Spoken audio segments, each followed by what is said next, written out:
Nei suoi viaggi apostolici, il Papa appare a tutti. During his apostolic journeys, the Pope appears to everyone as a messenger of peace.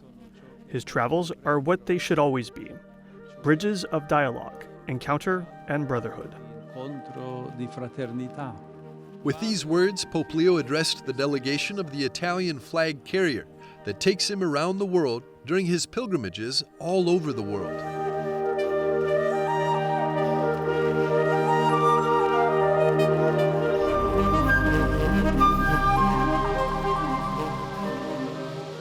With the first apostolic trip that brought him to Turkey and Lebanon between November and December of last year, just a few months after the beginning of his pontificate, Pope Leo has emerged as the heir to the great mission of Pope Francis, reaching peoples, cultures, and realities in every corner of the earth. Noi abbiamo una percezione del Papa. We have a certain perception of the Pope, especially in the Western world, where we always see him, we always know what he says, and we feel close to him in some way. But it's not like that in Turkey, where Catholics make up only about 1% of the population. It's not like that in many places in Africa, nor in Algeria, where Catholics represent just 0.3% of the population. So the fact that there is a physical presence reminds Catholics that they are a part of a great universal church. Since the time of Paul VI, popes have traveled to the farthest corners of the earth. Apostolic trips have become among the most powerful and profound means of evangelization. Through the Pope's presence, the gospel reaches the world's peripheries, both geographical and confessional. You see, people need a spiritual leader.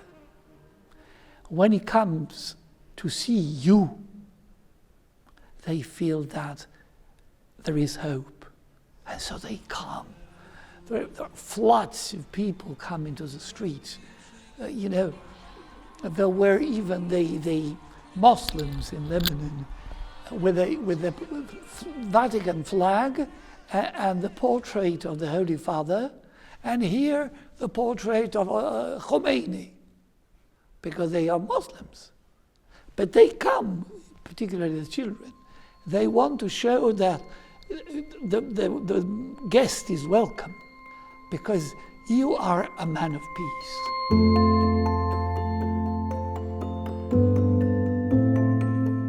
Where the Pope is, there is the Church, a church that encounters, listens, and bears witness to the faith. In 12 years as the successor of Peter, Pope Francis made 47 apostolic journeys, visiting 66 countries across 6 continents and covering hundreds of thousands of miles.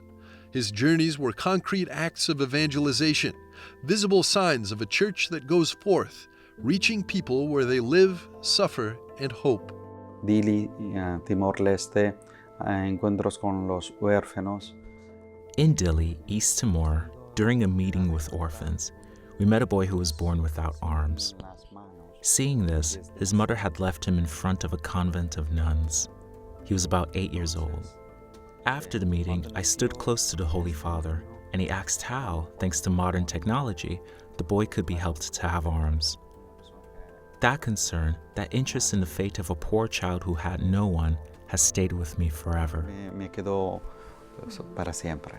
Cardinal George Jakob Kovacat, currently the prefect of the Dicastery for Interreligious Dialogue, was the coordinator of papal travels, responsible for organizing Pope Francis's apostolic trips since 2021, playing a key role for the Pope's international agenda. Es una experiencia muy interesante porque It is a demanding job. It involves protocol with the country's president, the foreign ministry, security matters, events.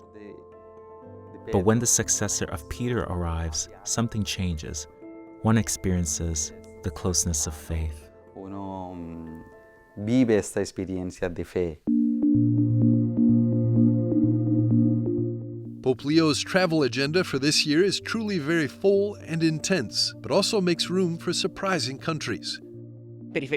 Geographical peripheries like Africa, peripheries of faith, but also peripheries that might not seem peripheral, such as Monaco, which marked the Pope's first trip in Europe. It is a journey, an absolute first, but above all, a visit to the last Catholic stronghold in Europe, the final place where Catholicism remains the state religion. Leo XIV inherited trips that had already been long planned, such as the one to Lebanon, but also a trip to Africa that Pope Francis had even considered for the Jubilee, even though his health no longer permitted it. Regardless of the destination, the successor of Peter, a messenger of peace, is always warmly welcomed by crowds of the faithful.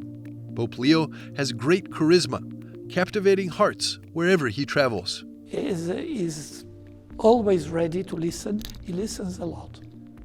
He listens a lot, and it is very important, because when people who suffer are listened to, there is a kind of, how can I say, solace, which is brought up because you have been listened. Who's most compassionate, the most merciful.